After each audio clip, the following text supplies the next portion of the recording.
muchas veces manejamos una culpa terrible porque queremos apostarle mucho a todo lo que son las intervenciones del hijo con autismo y sin querer, inconscientemente, estamos un poquito fragilizando a los otros hijos.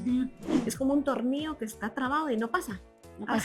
Le echas un poquito de aceite y entonces todo comienza a fluir, ¿me entiendes? Así como el tornillito comienza a bajar, así comienzan a fluir las cosas en la dinámica familiar y este chiquito comienza a responder mejor también a lo que se le propone, a los cambios.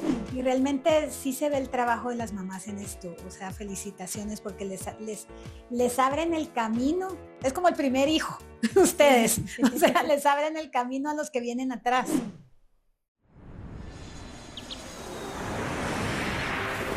Bienvenidos a Educa Aprendiendo, un espacio para conversar con expertos en educación. El sistema educativo actual no funciona hoy, se quedó obsoleto. Los niños y adolescentes no son nuestro futuro, son nuestro presente. Acompáñanos a construir una nueva educación y juntos descubriremos herramientas y estrategias para potenciar a nuestros hijos. Yo soy Gloria Figueroa y esto es Educa Aprendiendo. Bueno, bienvenidos a Educa Aprendiendo, hoy con otro episodio más, con un tema, el tema es amplio, es autismo, pues nuestra invitada es Karen Gudiel, que abarca muchas áreas del autismo, desde mamá hasta fundadora de la asociación, y ahorita les va a contar ella un poquito más de todo lo que está haciendo. Karen, bienvenida. Gracias. Gracias por decir que sí al episodio y gracias por estar acá y darnos a todos los educadores y papás una visión diferente de tal vez lo que tenemos o tal vez no tenemos ni siquiera una visión, desde mamá hasta lo que has hecho. Todo surge por una necesidad, ¿verdad? Y yo creo que ahí ha surgido todo lo que has hecho ahorita. Si quieres presentarte un poquito de qué estás haciendo. ¿Okay? Gracias, Gloria, te agradezco muchísimo por traerme aquí a tu espacio. A esta salita tan bonita, hablar de eso que pues definitivamente me ha transformado la vida.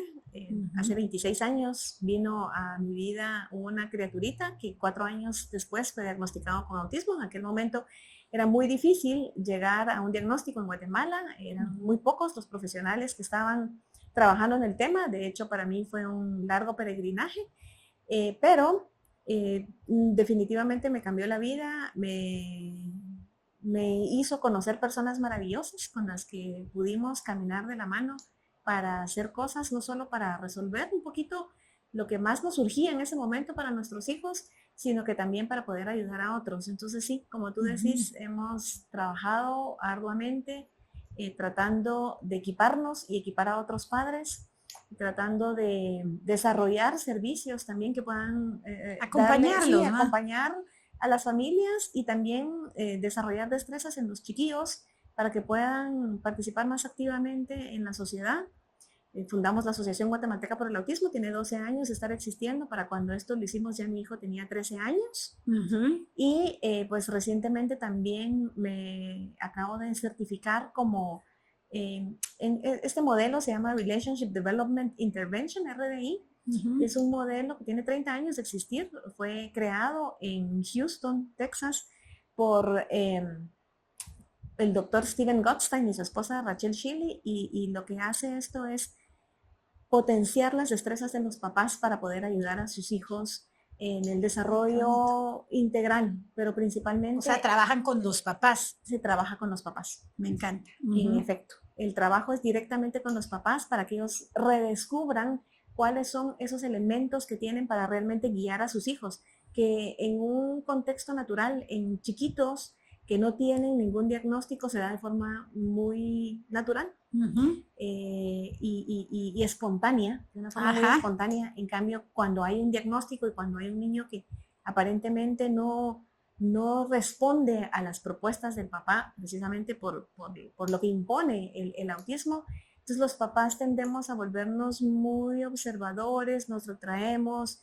y sentimos mucho temor, pensamos que vamos a fallar. Entonces esto les devuelve un poquito esa confianza a los papás de saber que sí, ellos tienen un rol súper importante y pueden ayudar a sus hijos. Y que pueden intervenir, o sea que no necesariamente, a veces por miedo, ¿verdad? Porque cuando uno no conoce el tema dices, ¿qué voy a hacer? Es que es miedo, seguramente es miedo, o sea, esto nos llena de temor. Sí. Eso es miedo, eso nos detiene, eso nos enoja, eso nos frustra, eso cada quien respondemos al miedo de una forma muy Diferente. única, ¿verdad? Ujú. Pero sí, es miedo lo que tenemos. No Sí. queremos que nuestros hijos fracasen en la vida y tampoco nosotros queremos fracasar como papás. Sí, sí, eso hablamos hoy, que nos sentimos también como papás y como es tu hijo, te sientes tú que te ven como papá, o sea, pues, según las experiencias o como tu hijo esté saliendo a la vida, ¿verdad? Al final del día. Así Y es. yo siempre he sido de la opinión y por eso, cabal, me encantó que vinieras hoy, porque soy de la opinión de que un buen diagnóstico a una edad temprana hace la diferencia. Entonces, y como yo te decía antes de empezar, muchas veces como papás nos asustamos o no queremos recibir, o sea, sabemos que hay algo, pero no queremos llevarlos a evaluación porque sentimos que nos van a dar un diagnóstico, ¿verdad? Y entonces, también como mamá, ¿cómo fue tu primera experiencia? ¿Qué fue? Si nos puedes contar un poquitito más y de ahí vamos entrando en todo lo de que es. Justo como tú lo estás expresando. Bueno, mira, te cuento ese primer recorrido. A los 2 años, bueno, era mi segundo hijo, varón también. Ya tenías como un parámetro Sí, más sí, o sí, menos. 3 años y medio, es más grande mi primer hijo. Entonces, como que dije, no lo quiero comparar porque le voy a dar su tiempo y pues su singularidad, voy a respetar su singularidad. Entonces, sí observaba algunas cositas, peculiaridades, pero dije, le vamos a dar su tiempo. Y como te digo, no había mucha información y el pediatra me decía, no, es que usted lo tiene consentido, es que ya va a hablar, Es que ¿verdad? Los varones hablan más tarde, dele chance, bla, bla. Bueno, finalmente cuando la primera vez me hablaron de un posible, entonces ahí empezamos un recorrido, fuimos neurólogos, pediatras, psiquiatría infantil, una serie de evaluaciones, psicopedagogas, varias psicopedagogas, o sea, fueron varios años, como te digo, empezamos a los 2 años y medio y fue hasta los 4 años y medio que vino el diagnóstico real. Pero a los 4 años fue la primera vez que a mí me dijeron, yo le veo rasgos de autismo. Y esa primera vez que a mí me dijeron... O sea, todos los 2 años anteriores evaluando de todo, pero todo era como... No sabían de sí, me decían, no sé, no me animo, no tengo los elementos para diagnosticar esto, veo que es un chiquito inteligente, aprende, pero el lenguaje necesita como ampliarlo, potencien, trabajen en eso, etcétera, etcétera. Comenzamos efectivamente en aquel momento terapia de lenguaje, pero no avanzaba porque ahí habían otras cosas involucradas, ¿verdad? Entonces, la primera vez que esta psicóloga, a ella le pasaron un expediente, una psicopedagoga que nos había ya estado evaluando a nuestro hijo durante una semana completa.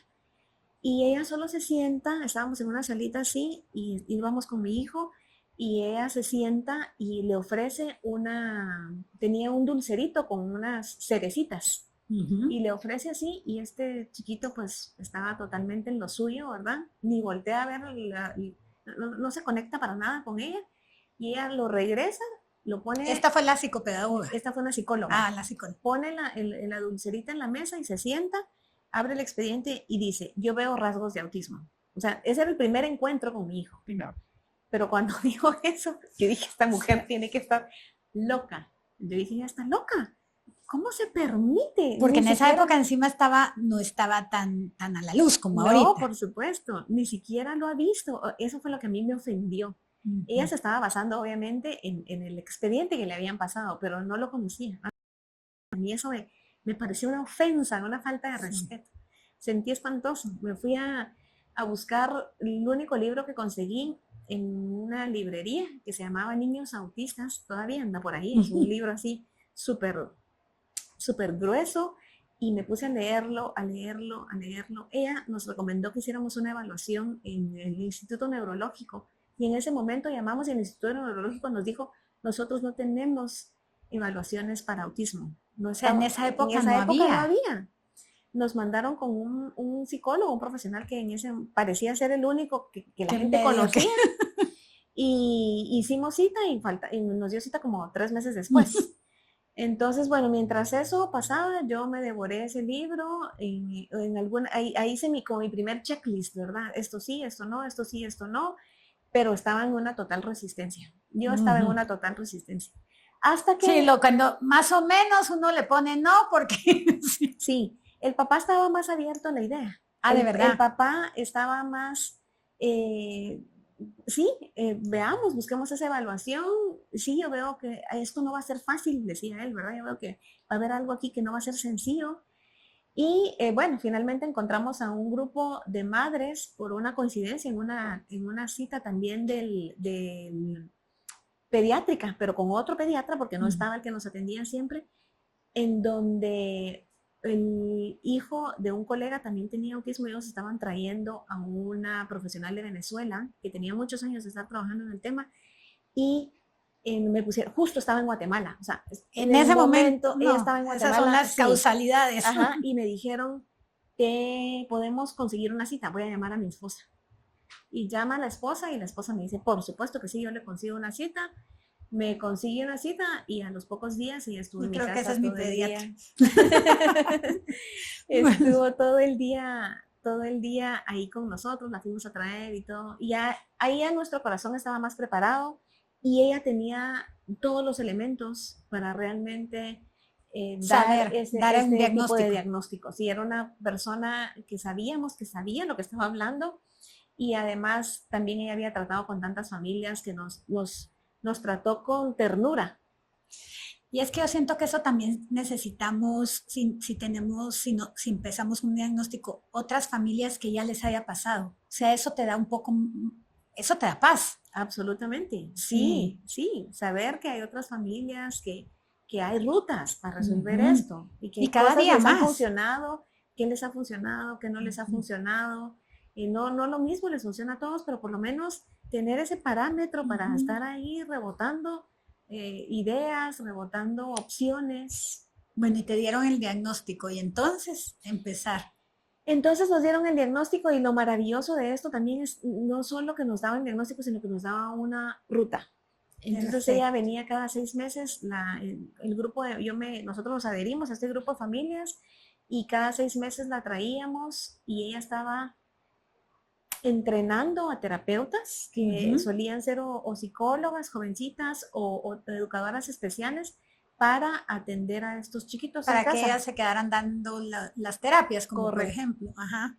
¿Qué hicimos nosotros? Yo me fui a meter a la casa, bueno, estas mamás fueron muy lindas, muchas de ellas, y abrieron las puertas de su casa y yo fui a aprender lo que ellas estaban haciendo, fui a aprender de las terapeutas, y ya tuve acceso a más información, etcétera, etcétera, y comenzamos a trabajar y ahí ya estábamos acompañados.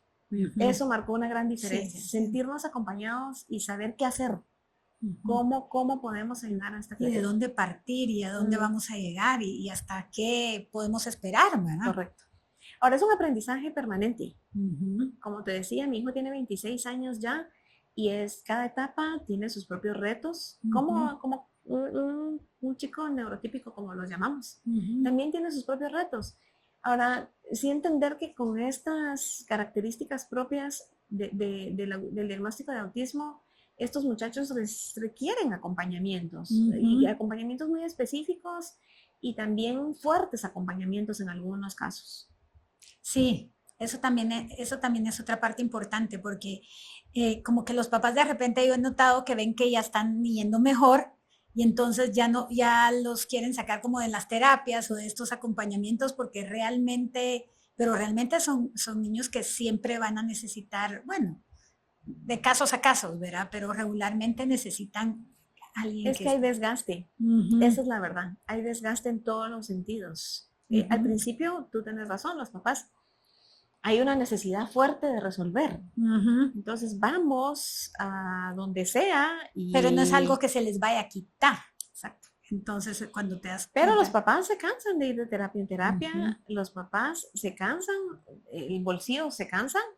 Sí. Los otros hijos también tienen necesidades y demandas que también van creciendo, porque también los otros hijos van creciendo. Entonces, sí, esto es una cosa que hay que pensar bien y hay que orientarse bien de cuál es lo más relevante y en dónde pongo mis recursos. Y Sí. mis recursos, me refiero incluso hasta los recursos emocionales. Ujú. ¿Cómo los administro para que realmente ayudemos a este hijo con estas necesidades tan específicas y nos ayudemos y el resto de la familia? Porque el Ujú. resto de la familia no tiene por qué resquebrajarse si estamos poniéndole mucho a este niño. Y sabes que yo he notado una de las cosas, porque como ¿Tú cuántos hijos tienes? yo tengo 2 hijos. Ok. Ujú. Ujú. El mío tiene 29, el mayor, y 26, creo. Ujú. Pero yo he notado con las familias, porque como he tenido el privilegio de acompañar a muchas familias en este trabajo que hemos hecho con la asociación, orientándolos y acompañándolos en muchos aspectos, me he dado cuenta que las familias realmente muchas veces manejamos una culpa terrible porque queremos apostarle mucho a todo lo que son las intervenciones del hijo con autismo, y sin querer, inconscientemente, estamos un poquito fragilizando a los otros hijos, Ujú. y entonces eso también nos da culpa. Porque los vemos que ahí van solitos, pero entonces Pero Ujú. también hay culpa. Entonces Ah, la ok. culpa es un enemigo permanente. Sí. Y eso creo yo que hay que trabajarlo. Eso no lo podemos dejar pasar, que pase por alto, porque eso es muy cargoso. Y, Sí, te cobra al final, precio. sí, al final de los años hay cansancio, hay frustración y sucede lo que tú estás diciendo. Entonces ya no lo llevo a nada, que ya aquí ya las fuerzas se me terminaron. Sí. Entonces administrar nuestros recursos, como yo te decía, de una forma segura para que todos estemos bien. ¿Cómo los administras tú, por ejemplo, como para que los papás vean cómo es administrar tus recursos? Primero hacer una evaluación de con qué es con lo que cuento. Ujú. ¿Con qué es con lo que reviso mi agenda? Tanto en tiempo, tiempo, ajá. Y en económico Reviso y de mis todo. recursos económicos y reviso mi grupo de contención, mi grupo de apoyo. Ujú. Grupo de apoyo me refiero no solo a otras mamás, sino que también es inmediato, en la familia con quien cuento. Ujú. Y esa es una cosa súper importante que los papás sí o sí, yo los insto muchísimo a hacer. Una de las cosas que ellos nos dicen es, yo no le he contado, sobre todo cuando recién llega el diagnóstico, no le he contado todavía a mi mamá. Uy. Porque mi mamá no va a estar de acuerdo. Ella no quería ni siquiera que nosotros hiciéramos la evaluación. Los abuelos Sí. maternos o paternos siempre también tienen su propio proceso, ¿verdad? Ujú. Pero no, yo siempre insto a los papás a ser vulnerables, a mostrarse vulnerables y decir realmente qué es lo que necesitan. Primero, necesito a mi mamá, necesito que me entendas lo que estoy pasando, que para mí es difícil, que yo estoy tratando de entenderlo. Estoy tratando de entenderlo y estoy tratando de organizarme también para ayudarlo bien y ayudar al resto de la familia. Y quiero que sepas que te necesito. Y puntualmente identificar para qué la necesito. Si necesito solo para llorar o necesito para que me venga a cuidar a mis otros hijos mientras yo llevo a estos a la terapia, o viceversa. Mientras llevo a mis otros hijos a la natación o a cualquier Ella me otra, lleve a la terapia. ella me lleve a la terapia al hijo. ¿Verdad? Entonces, estos recursos que tengo que identificarlos bien y administrarlos de una forma que sean lo mejor usados posible. Y también, ¿sabes qué? Mis energías. Eso. ¿Y con qué me recargo? No abandonarme. Porque cuando me abandono, tarde o temprano termino agotada. Tarde o temprano termino. Y no se trata de eso. Y las familias terminan muy lastimadas y muchas de las familias se disuelven precisamente por eso. Porque ponemos en el centro de la familia a este chiquito con diagnóstico, que si bien es cierto, requiere apoyos, también es cierto que es un miembro de la familia. Y que él también, una de las cosas preciosas que estaba oyendo la vez pasada a un neuropsicólogo, y le doy toda la razón, es, hagamos de este chiquito también parte de las dinámicas. Por ejemplo, si hay que poner la mesa, que pongan los manteles. Si nos da miedo que boten los platos, porque tal vez sus pues habilidades motoras, etc., que pongan los individuales, que pongan los cubiertos, que se sientan miembro de esta comunidad y no el rey de esta comunidad. Que ese es uno de los grandes errores que cometemos los papás. A este chiquito lo hiperprotegemos porque pensamos que no puede, y hacemos ese desequilibrio en la familia. Y no, lo mejor que les podemos hacer a nuestros hijos es que ellos se sientan que son capaces de participar en lo que sucede en lo cotidiano. Y eso lo veo, es que ahora también han habido hasta películas y series, esta de Atypical, y bueno, Sheldon sabíamos que tiene, pero nunca dijeron un Claro. diagnóstico en esa serie. Pero, por ejemplo, esta de Atypical, que la hija no se quería ir ni a la universidad porque ¿quién iba a cuidar al hermano? Era en el Ajá. colegio o en estas cosas. O sea, ellos se sienten también responsables de... Hay dos reacciones, ¿verdad? Ujú. Una puede ser o me siento muy responsable y otra puedo ser evado. No lo quiero ni ver. Me voy lo más lejos posible, Sí. si me puedo ir a otro país porque sí lo amo, pero ni piensen que yo me voy a hacer cargo. Ujú. Entonces, sí, esos equilibrios hay que observarlos y hay que ser muy intencional. No, sí. Y eso, ¿verdad? Que al final, sí, no, las mamás, o sea, estamos con nuestra negación también, no sé, bueno, tú nos contaste qué te pasó, pero que de repente llega la mamá y dice, no, es que sí, es que es muy activo. Y es que ya está hablando, ya habla un montón. Y dices tú en el colegio, o sea, no me habla nada. O sea, de repente como que queremos evadir este diagnóstico al No final. queremos estar frente al dolor, ¿verdad? No Ujú. nos gusta sentir No. los mal, Vulnerables. sí. Ujú. Entonces, sí, se requiere de mucho acompañamiento. Cada familia y cada persona tiene su proceso. Ujú. Pero yo otra de las cosas que les recomiendo mucho a los papás es siéntense juntos, platiquen y establezcan metas muy sencillas, muy simples, pero metas en las que los dos estén de acuerdo. Porque lo que Ujú. suele pasar es que uno dice, sí, hay que llevarlo, hay que traerlo, y averigüe, y el otro, pasemos Sí. tiempo juntos. ¿Qué tal mejor si vamos todos a la piscina? ¿Me entendés? Ujú. Y ahí es en donde toda la tensión que se vive en casa, este chiquito la absorbe. No, 100%. Son unas esponjas emocionales. Ujú. Y como tienen toda esta dificultad en transmitir sacarlo, ajá. verbalmente lo que están diciendo, primero reconocer sus emociones, ¿verdad? Ujú. Reconocerlas, administrarlas y sobre todo verbalizarlo. Entonces, ahí vienen todas las conductas disruptivas y esto se vuelve una cadena interminable. Sí. No, y que yo siento que también muchos en este miedo de no conocer los diagnósticos, de no saber, ahora hemos ido mejorando, siento yo, porque, o sea, yo desde que abrimos el colegio he tenido niños con autismo en inclusión, pero sin embargo, o sea, el primero que me llegó fue una mamá que dijo, mire, es que no me lo acepta, ya me lo habían aceptado y ahorita me dijeron que no. En el primer día me lo sacaron. Ay, Nosotros, pues dices tú, qué horror, o sea, si fuera mi hijo, ¿qué haría yo? O sea, Claro. y en ese momento cabal me acuerdo que se los acepté, estábamos empezando el colegio. Yo le dije, déjelo aquí.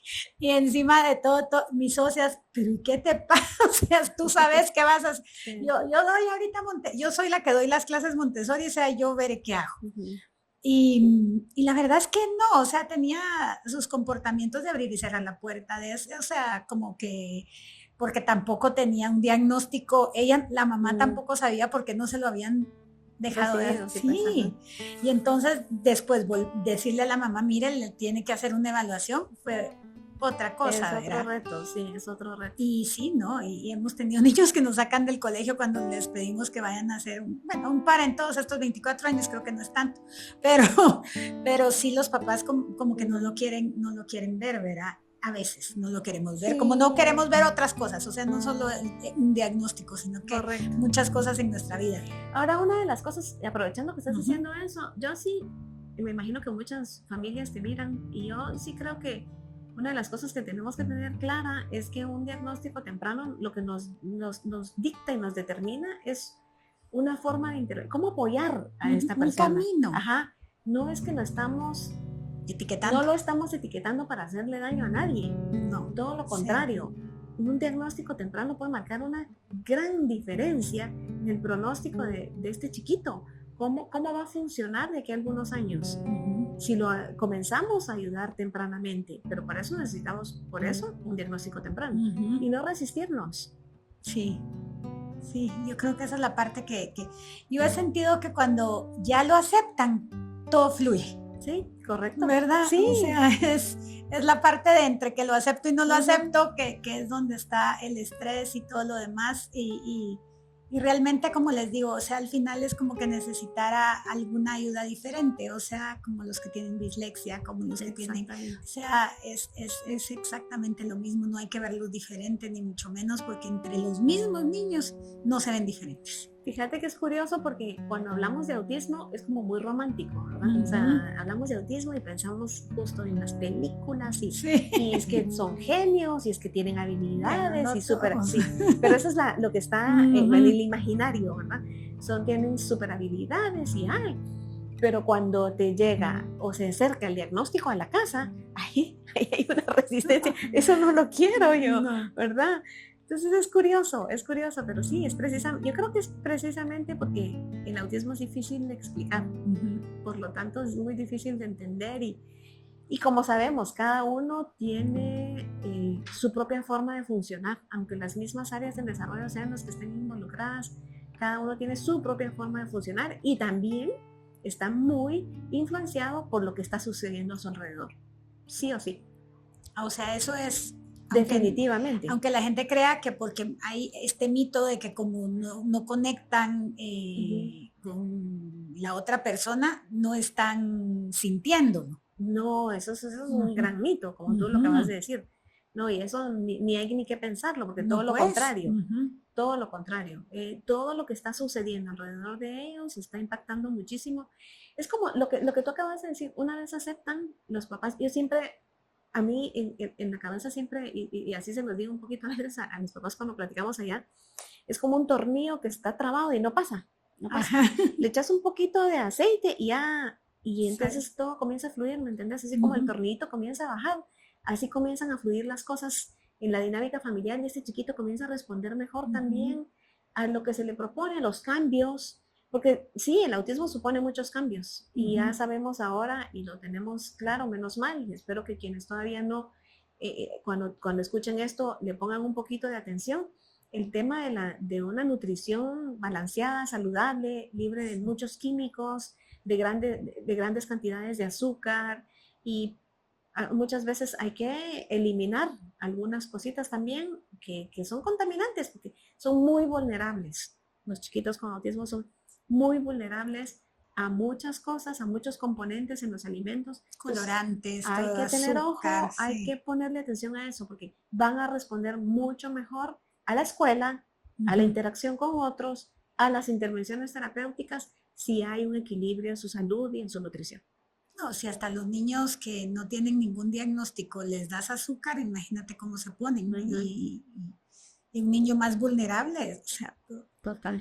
¿Y qué les dirías tú a los papás? O sea, ¿qué camino, si están dudando, si están sintiendo que sus hijos tienen algo diferente, cómo les dirías tú que pudieran empezar? ¿Qué camino pudieran empezar a hacer ya hoy por hoy con toda tu experiencia? Yo comenzaría por decirle a los papás, siéntense, convérsenlo, traigan los dos unas cuantas opciones de qué es lo que les está preocupando y unas cuantas, porque ahorita a un clic, es más, ahorita le hablamos a los aparatos y rápido nos dan un listado de información, ¿verdad? Entonces, con ese listado de información, hagamos un proceso de investigación de cuál es el lugar que a mí más me resuena y en base también a mis recursos para hacer una evaluación certera con profesionales que sepan, que tengan experiencia. A nosotros nos llegan muchísimos informes que son, que ni siquiera se sabe cuáles fueron las pruebas que les pasaron, profesionales que no realmente no han trabajado con el tema, y creo que esto es muy sensible porque un diagnóstico de verdad le cambia la vida de cómo miramos a nuestros hijos. Y si nosotros comenzamos a mirar a nuestros hijos a través de ese diagnóstico, y no es, estamos probablemente fragilizando muchas cosas, ¿verdad? Entonces creo que sí, los papás tienen que sentarse, ponerse de acuerdo y llegar a acuerdos, llegar a acuerdos en los que tomen decisiones en conjunto. Sí o sí, hay una evaluación diagnóstica temprana, marca una diferencia, como lo dije anteriormente. Y si todavía estamos en ese proceso de evaluación y los recursos no nos dan para pagar una evaluación completa, comencemos a llevarlo a estimulación, a una clínica o a un lugar en donde les puedan comenzar a dar más estimulación. Pongámonos más cercanos y observemos, registremos qué es lo que nos está realmente preocupando, porque muchas veces vemos una cantidad de cosas extrañas, pero no las sabemos decir ni describir. Sí. Es Entonces, que tiene algo, te sí, dicen. ajá, sí, pero seamos un poquito más observadores, acerquémonos más un poquito a nuestros hijos y registremos para cuando llegue el momento en que estemos ante el profesional, podamos llevar toda una información más certera de lo que nosotros hemos observado y lo que nos preocupa. Y sí, estimular lo más posible. Jueguen con sus hijos. Jueguen, procuren el juego con sus hijos. Y los papás aprendemos a entender qué es lo que a nuestros hijos los hace sentir bien. Y eso creo yo que también nos ayuda a vincularnos mejor y a prepararnos emocionalmente para un posible diagnóstico, lo que probablemente nos vayan a decir. Sí, no, claramente. ¿Y cómo surgió la asociación? O sea, ¿qué fue lo que así sentías que hacía falta? Fíjate que nosotros, te voy a decir, nosotros fundamos en el 2007 la primera asociación de autismo en Guatemala y buscábamos hacer cosas, éramos un grupo de familias y papás y buscábamos hacer cosas, pero como que no lográbamos cuajar realmente qué era lo que queríamos. Habían de diferentes edades, algunos que ya estaban adultos, otros adolescentes y había nosotros que teníamos niños. En mi corazón estaba una necesidad, probablemente por la edad que tenía mi hijo en ese momento, de que se prestaran servicios. Y comenzamos en aquel momento solo a hacer talleres con terapeutas, esos terapeutas que capacitaba a la persona de Venezuela una vez al mes para familias, para darles elementos de respuesta en casa. Y en el 2012, los elementos para lo que nosotros queríamos hacer con este grupo de familias que estábamos muy interesados en la apertura de servicios, un programa que fuera integral, que incluyera la parte educativa y ahí mismo una parte terapéutica y que fuera un espacio de transición para que los chicos se fueran después a instituciones educativas regulares. Estaba la profesional que había sido capacitada en el extranjero y estábamos estos papás. Lo que no teníamos era un espacio físico. Y era ¿y qué hacemos? ¿Y qué hacemos? Y yo tenía en mi casa un aula que había habilitado para las terapias de mi hijo. Entonces yo les dije, bueno, comenzamos en mi casa. Y comenzamos en mi casa. Entonces esta persona era docente y ella estaba formando educadores especiales en la Universidad de San Carlos. Y ella trajo a sus estudiantes para trabajar directamente con los niños y ella los fue orientando. Ya cuando venía el quinto niño, me dijo, estás bien loca si pensás que te voy a recibir a un niño más aquí en tu casa, ya no cabemos. Y comenzamos a buscar un espacio físico y bueno, ahí estuvimos por muchos años y así fue que arrancó. Y hoy por hoy tiene un espacio físico ahorita, la asociación. Ahorita lo que fíjate que a partir de la pandemia nos trasladamos nos quedamos en el modelo de intervención virtual y domiciliar. ¿sí? Entonces, en algunos casos se visitan las casas, depende del caso, y en otros casos es todo virtual. Tenemos una coordinación con una organización muy grande en Colombia que se llama Neurorehabilitar y ellos tienen su área, asociación civil también que se llama Ángeles de la Guarda. Y son todos los profesionales de Ángeles de la Guarda con los que nosotros estamos trabajando ahora. Ha sido muy lindo, ha sido una experiencia muy linda precisamente porque los papás han reasumido otros nuevos retos y una de las cosas más bonitas que hemos observado es que los papás ya se animan a mandar a sus hijos al colegio regular. Entonces nosotros hacemos o sea, antes no se animaban. Había mucho temor y como había un espacio más contenido, entonces yo prefiero, pues, ¿verdad? Porque yo no quiero que nadie le haga nada a mi hijo. Sí. Porque hay miedo de que mi hijo no va a saber defenderse. Y no quiero que nadie le haga daño. Yo acabo de tener una nena que venía hija de una guatemalteca y de un extranjero. venían de Argentina. Mm. A ella le dieron el diagnóstico porque ella se casó con él, pero él trabajaba en hoteles, entonces estaban por todo el mundo. Entonces la nena nunca había estado en el colegio, más que en un colegio como de una granja, pero era como muy libre y ella estuvo contenta, pero vino acá y era como aquella cosa de que ella todo lo estaba descubriendo. Tiene 5 años, ahorita se fueron otra vez a Argentina, no saben si van a regresar, en esas están. Pero todo lo estaba descubriendo, o sea, ella, y la empezaron a tratar en Argentina, y ella te decía, es que, ¿sabes qué? Es que a mí esto me está costando porque tengo autismo. Entonces, tengo que tener un poco más, que tener un poco más de tiempo, ¿me puedes dar un poco más de tiempo? Le decía a sus amigos o a su maestra, ¿verdad? Entonces, pero ella se gozaba el colegio que no te puedo explicar, o sea, porque ella nunca había tenido esa experiencia, o sea, lloraba porque no se quería ir, o sea, tener amigos, salir al jardín, o sea, ella llegaba con el mismo legging y la misma camisa, creo que tenía 3, que solo eso no le molestaba, y sus crocs. Y esos crocs en específico, no le podían comprar otros nuevos porque ya era un tema. Pero ella en el colegio hacía todos los esfuerzos, o sea, ella se sentaba en la grama, ella se sentaba, se metía al arenero, ella hacía todos estos esfuerzos que yo digo, uno realmente cuando los expone, ves de lo que son capaces, ¿verdad? Porque, o sea, yo les decía a esta esa niña, palabra que acabas de decir es clave.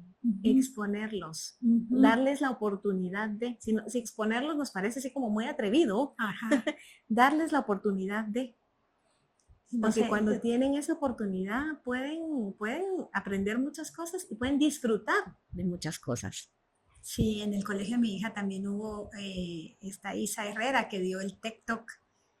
Bueno, la hija, ella es Isa, no me recuerdo, pero la mamá es Isabel Herrera, que también que usó mucho ABBA, que todo este programa, y que cabal de eso me decía, que le decían que había que exponerla y todo a la nena desde chiquita. Bailó con mi hija, ¿verdad? Después como que se salió, ya no era su fuerte, pero ahí andaba ella llevándola a cosas diferentes para que estuvieran estos. Y realmente sí se ve el trabajo de las mamás en esto, o sea, felicitaciones porque les abren el camino, es como el primer hijo, ustedes, o sea, les abren el camino a los que vienen atrás. Y entonces eso era lo que yo quiero hoy con este podcast, que realmente vean los papás que sí hay un camino, que sí hay un lugar para ellos, y que la asociación cómo funciona, o sea, puede llegar cualquier papá o... Sí, nosotros estamos para servirles. Con mucho gusto te puedo dejar los datos si alguien quisiera comunicarse con nosotros. Sí, cualquiera. Nos llaman por teléfono, se hace una primera entrevista, depende de las necesidades de cada familia. Nos buscan muchísimo, sobre todo ahorita post pandemia, para evaluaciones diagnósticas. Y también para los procesos de intervención. Pero cualquiera puede llegar. Nosotros estamos también periódicamente haciendo talleres, capacitaciones, tenemos un seminario anual que lo habíamos también puesto en receso, pero este año tuvimos el primero, fue súper lindo. O sea, nos interesa que las familias tengan herramientas, que las familias tengan herramientas. Después de que las familias pasan por el proceso de evaluación, tenemos un manualito muy lindo de todos los primeros pasos, de cómo organizar la casa, cómo desarrollar ellos su cronograma visual, enseñarles a los niños a vestirse, cosas de pura independencia y de autocuidado. Entonces, eso, darles las mayores herramientas que podamos, considerando que cada caso es único. Y en esta otra parte que tú acabas de terminar de estudiar, que es para enseñarles a los papás a ellos a hacer... intervenir en la casa. ¿Eso también tienen algún lugar donde ellos puedan aprender o es directamente contigo? Eso sí es directamente conmigo, es directamente, también a través de la asociación se puede canalizar si alguna familia está interesada, pero sí es directamente conmigo. Esto es súper interesante. Lo primero que hacemos nosotros es, primero se tiene una entrevista con la familia, obviamente, se determinan un poquito las necesidades. También tiene que tener haber pasado por un proceso diagnóstico, porque nos da una mejor... como imagen de la familia y del chiquito o la chiquita, y las primeras 3 sesiones son un proceso de evaluación en donde lo que se evalúa es el relacionamiento. Entonces ahí sí vienen a mi espacio y entonces ahí sí se les graba todo, se les dice qué es lo que tienen que hacer, algunas actividades, están más o menos como una hora y cuarto ahí, algunas actividades con los niños, y lo que evaluamos ahí es el punto de partida, cuáles son los elementos que este papá o esta mamá tienen para poder vincularse con su hijo, para poder relacionar, para comenzar a guiar a su hijo, porque eso es realmente lo que se hace. Y cuáles son las herramientas también que este niño tiene en respuesta a las propuestas de papá o mamá. Eso es lo que evaluamos, no evaluamos propiamente el sino que el relacionamiento. O sea, para integrar. Ajá, correcto. No, sí. Y a partir de eso, entonces ya se va acompañando a los papás. Es todo un proceso que lleva de la mano. La primera etapa sí es mucho el reconocimiento de lo que ellos están sintiendo, de lo que ellos saben o no del autismo, cómo están viviendo ellos esta experiencia del autismo, y luego ya comienzan ellos a trabajar un poquito con sus hijos de una forma muy guiada, muy contenida, y la idea es siempre tener éxito. O sea, por eso las metas que ponemos en esto son bien pequeñitas. Ayudamos a los papás, a ellos mismos las escogen, pero muy pequeñitas, porque queremos que tanto ellos como sus hijos tengan éxito. Ay, no, perfecto. Me encanta. No, ya estamos llegando al final, pero yo creo que le dimos una perspectiva a los papás muy buena y les diste como, en el episodio vamos a poner abajo las redes y todo eso para que nos puedan seguir y puedan contactarse, porque realmente creo que hay muchos lugares que yo no sabía que había una asociación de autismo, o sea, y tengo ratos de tener el colegio hasta que él me dice Bárbara a ella, porque ella es presidenta o es de las que formaron la asociación. Y yo, ay, perfecto. Y entonces así, imagínate, darles estos lugares donde les van a poder ahorrar mucho trabajo y no empezar así como tú, de que la terapia del habla, la terapia de esto, la terapia del otro, y vas tirando por todos lados y no vas, o sea, no haces no te dan como que el mapa, ¿verdad? Correcto.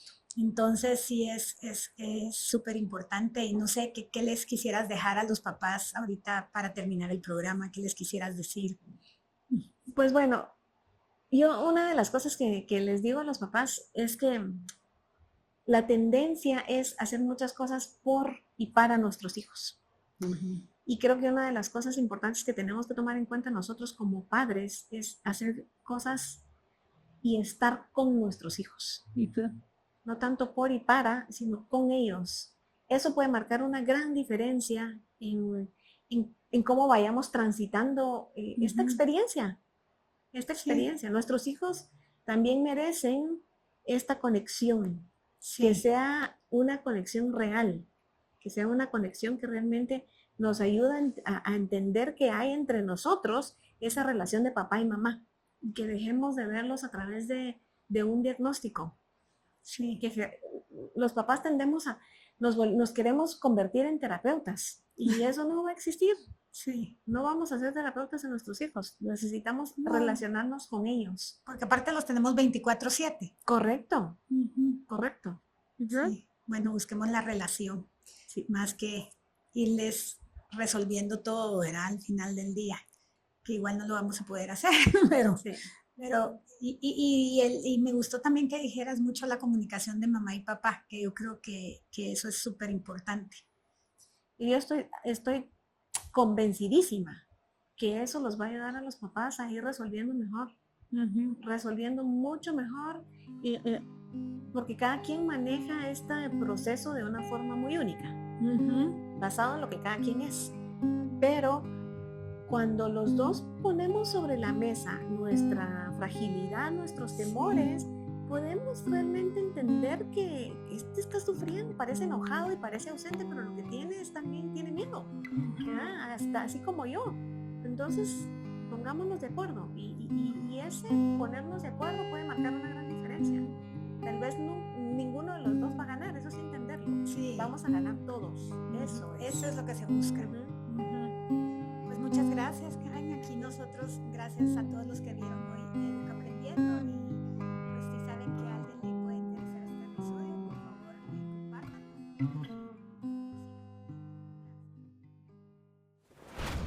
Y ya se nos acabó el tiempo, pero nos vemos en otro episodio de Educa Aprendiendo, un espacio para conversar con expertos en educación.